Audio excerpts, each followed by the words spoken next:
Hi everyone, next skill is going to be how to make herb butter. So the ingredients you need for this are butter, herbs, and I've got salt and pepper as well.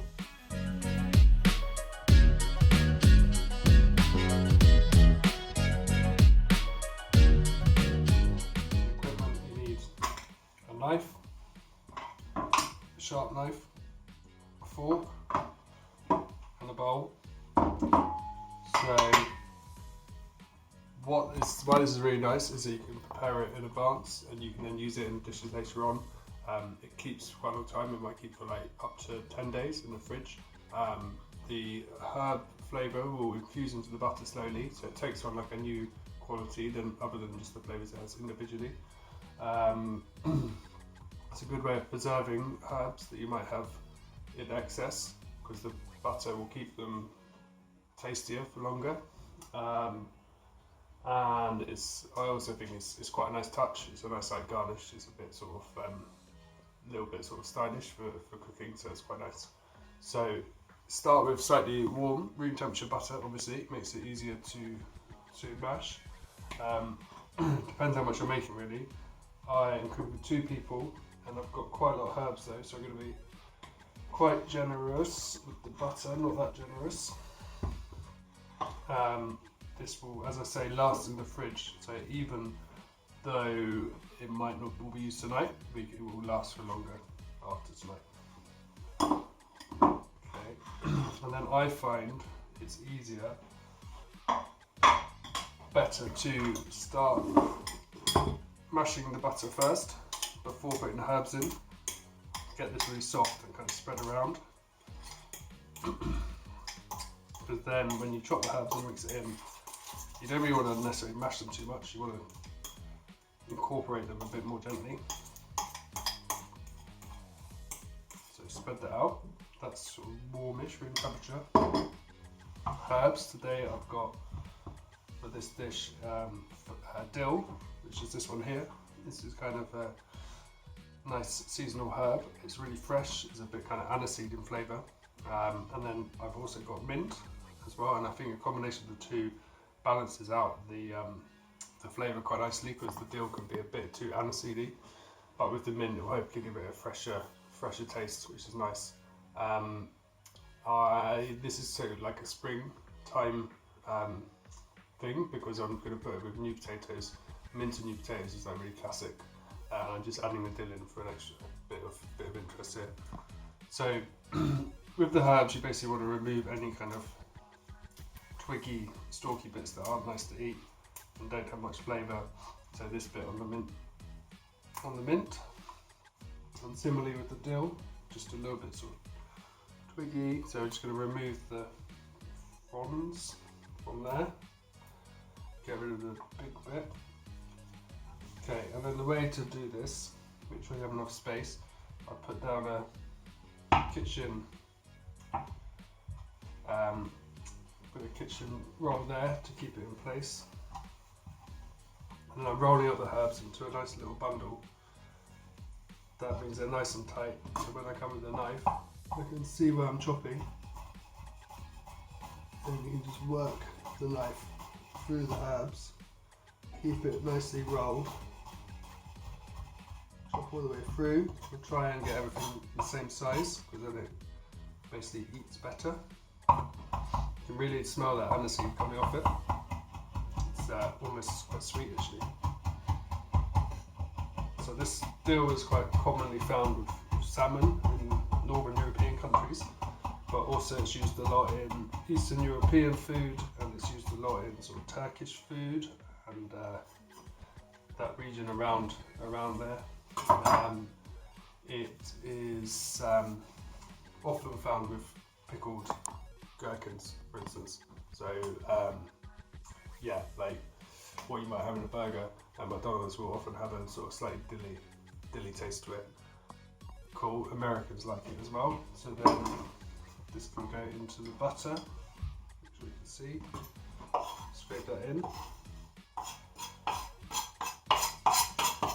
Cool, and I'm going to mix this a little bit in first, just so this gets evenly spread, and then when I spread them, have the mint It's just a bit easier to get them evenly distributed.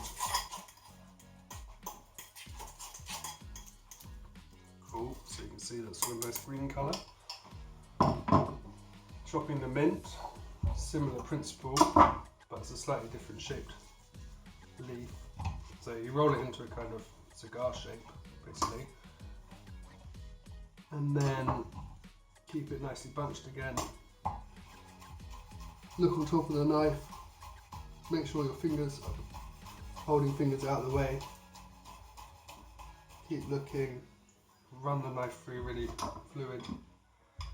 And that's called chiffonade. This is a way of cutting herbs. Put that in, mix that in a little bit. A couple more. So again, another little roll. Again, try and make all your cuts the same size.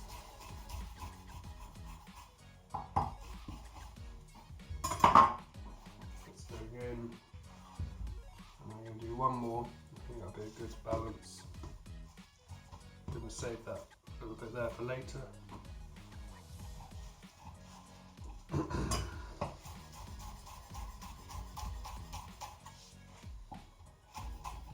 So yeah, always looking where you're chopping.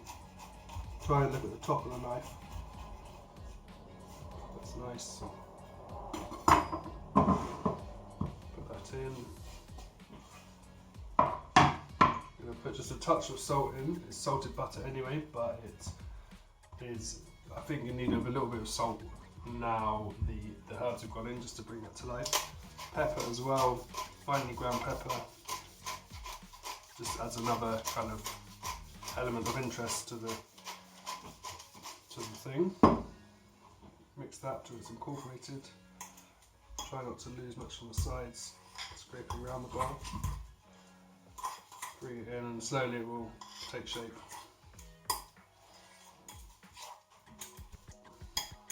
Okay, I'm going to switch from a fork to a spoon.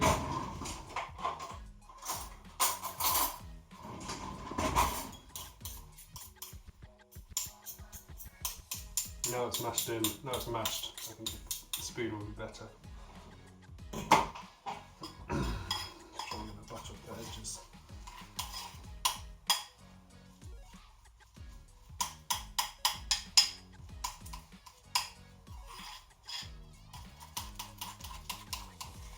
Scrape it into the middle.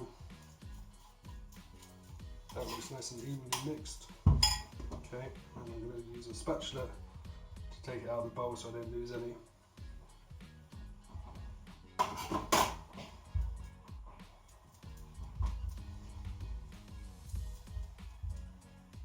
Scrape it down from the sides of the bowl.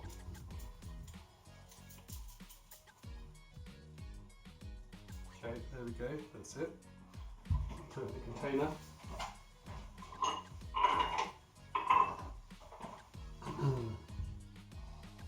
Just going to squeeze it, push